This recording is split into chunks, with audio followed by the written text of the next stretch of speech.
Aircraft making a condensation trail is very similar in many ways to when you go outside on a cold day and exhale, you create a condensation trail. That little cloud is a condensation trail. Now, if you take a 2-mile walk on a cold day and you can turn around and you can see your condensation trail tracking all the way back for 2 miles. That's how crazy it is to think that what we're looking in the sky is actually condensation trails. The contrails, not the chemical, the contrails occur because of cold air, minus 30. It takes high altitude, around 30,000 feet plus. There's carbon dioxide and water vapor in that exhaust. That turns to ice crystals, and that's what you see, the white stream behind it. Those white crystals of ice warm up, dissolve, and the smoke goes away. And it never lasts more than a minute. What we're seeing now, and I first could not believe it, and I started looking at the skies, and these are not normal. They're not natural. There's something going on. I don't know who it is or why they're doing it.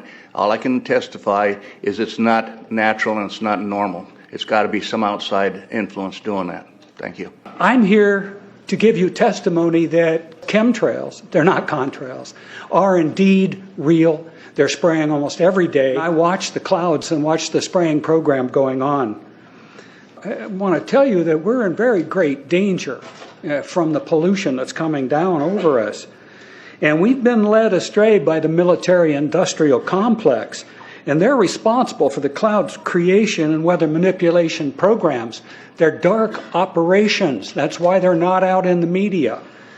I look around and I see people are starting to look up and see this. Many times I've spoken about chemtrails, and I get this blank look on my face. What are you talking about? I'm saying, look up. As a pilot, before I fly, I look up. And so, boy, they're really out there working.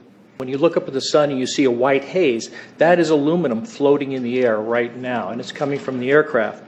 There's a huge amount of aluminum being found because these sprays have aluminum, strontium, barium, manganese. And there's a lot of argument that aluminum is very common to be found. But aluminum is only common in a bonded form. It's not common in a free form, and we're finding high rates of free aluminum in the soil, which is not natural. The metal compounds that are being used are environmentally dangerous. We need to be monitoring them. We need to be testing them. Okay, these previous guys, I've watched exactly what they do, and yes, they are correct. I've seen exactly the same stuff, so ditto marks on those. You want some figures? Okay, latest water test, tested the rain. 13,100 micrograms per liter of aluminum in the rain in 2013. Normally, it should be 0. So 13,100 is pretty damn much, folks. It used to be 0, then it was 100s in the 2000s, and then since 2010, it's into the 1,000s and the latest 13,100. In the snow on Mount Shasta, pristine Mount Shasta, 61,000 micrograms per liter, 4 times the amount that is found in the soil up there. Where in the hell is this stuff coming from if it's not coming from the soil? We have clouds in the sky we've never seen before. Almost every day I'm seeing clouds I've never seen before. And NASA has been even named a few of these new clouds. It's really interesting, but NASA is a corporation. I want you to know that. NASA has also conducted a research program in what they call metallized fuels. We're actually putting aluminum oxide right in the fuel because it has 2 atoms of aluminum and 3 atoms of oxygen. So during the combustion process, it releases all that oxygen and dramatically increases efficiency, but it leaves the aluminum in the air. We got things coming from sky down, and it's a huge, huge problem. Because as it comes down, what happens is a couple of things. Is that it actually is in our air, we breathe it. And as we breathe it, it's actually going to go up through our nostrils, into our brain, easiest access to our brain frontal lobe. The contaminants that have been identified, which already been mentioned, are aluminum. Aluminum is the #1 free radical generator to the brain to cause early apoptosis, which is early death of brain, and it begins to set off the scar tissue, which we call the amygdalin, which is part of the chemical matrix related to Alzheimer's.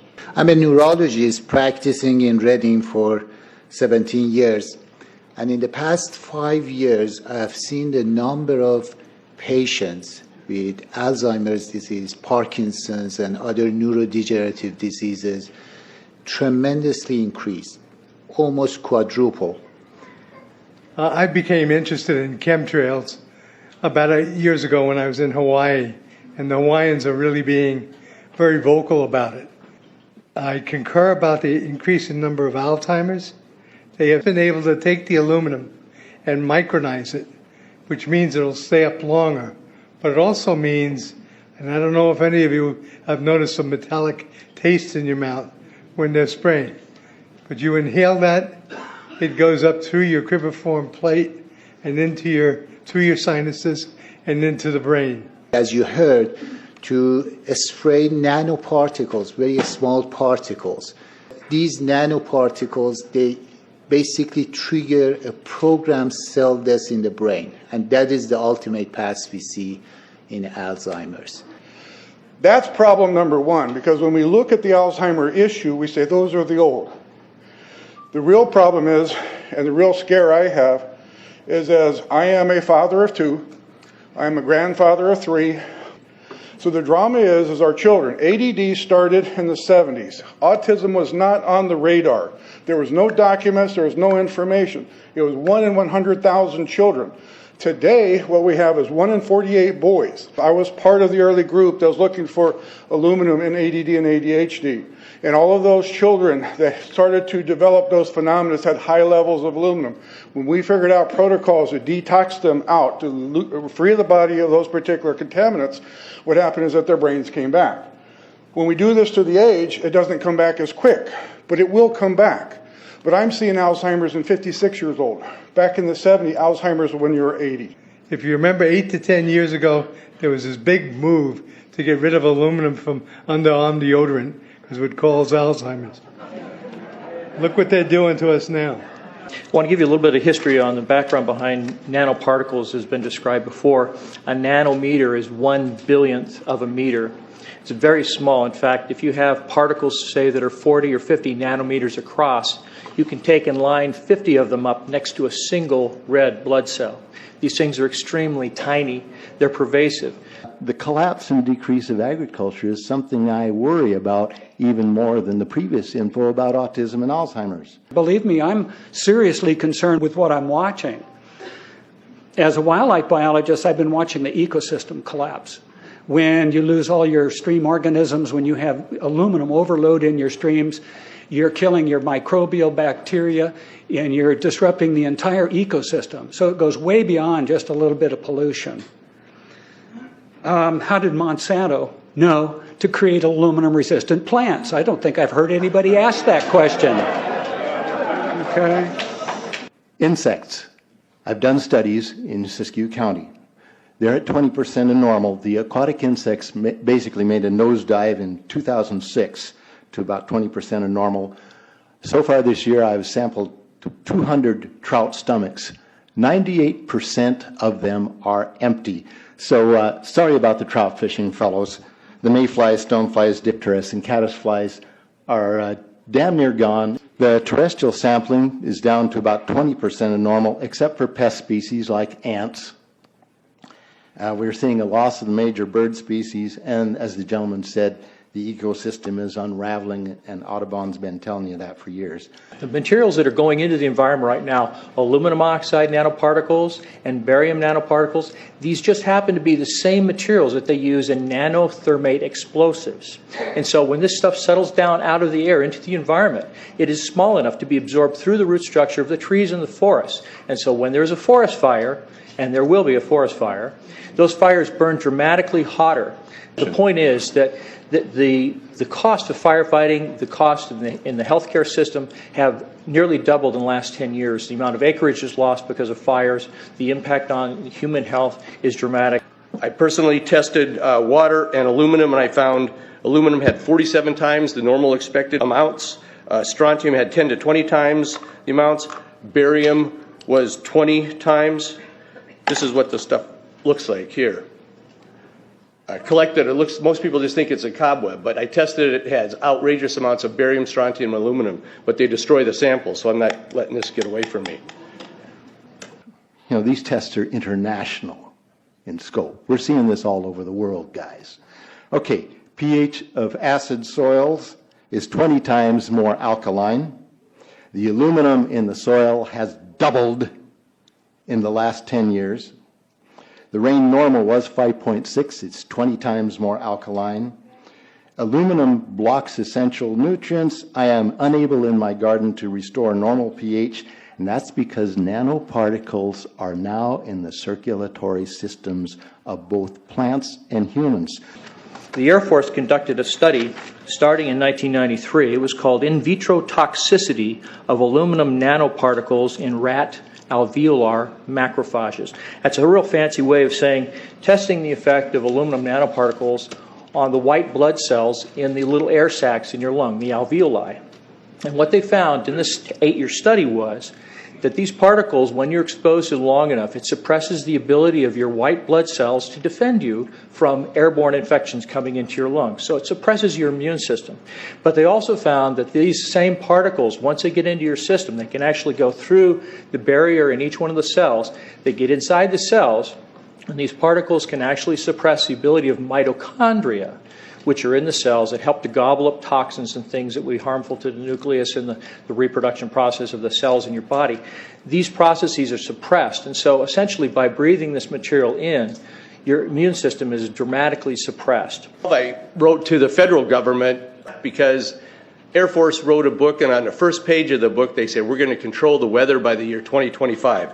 I asked them, what are they doing spraying these chemicals on the public? I said, there's violation of United States Code 50 USC 1520, which prohibits the American government from experimenting on the U.S. citizens with chemical agents. I said that law also requires who's ever experimenting, when the federal government does it, that they have to report to Congress within 30 days. They wrote back, they said they don't know what I'm talking about. We have enough evidence that there's a spraying going all over the place. We were warned about the takeover of our freedoms by the military-industrial complex by both Eisenhower and Kennedy. They're gaining traction on us, folks. We are in trouble more than just a spraying program. All I can say is it's about time we get up in arms about this, because it is affecting our health. It's high time that we as citizens of this great country take action.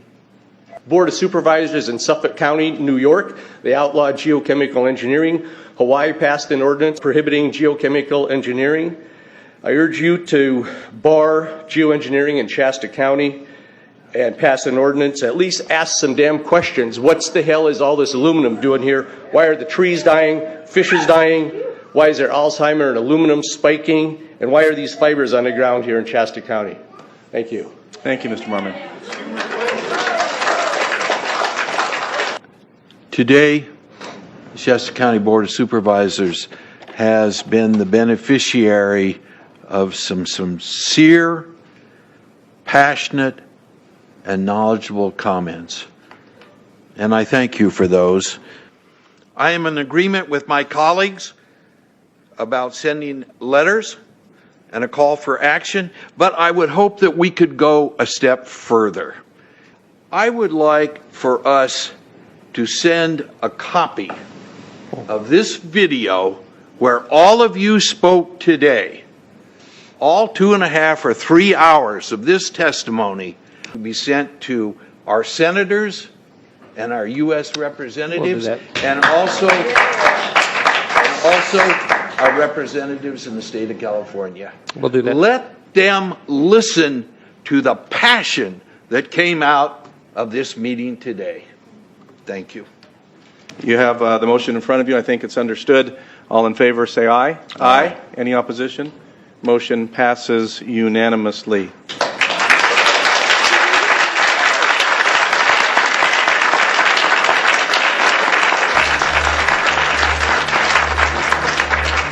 It wouldn't surprise me at all if the response is one that exceeds far the boundaries of Shasta County in terms of the platform that is offered, as evidenced by those who attended today from around the world.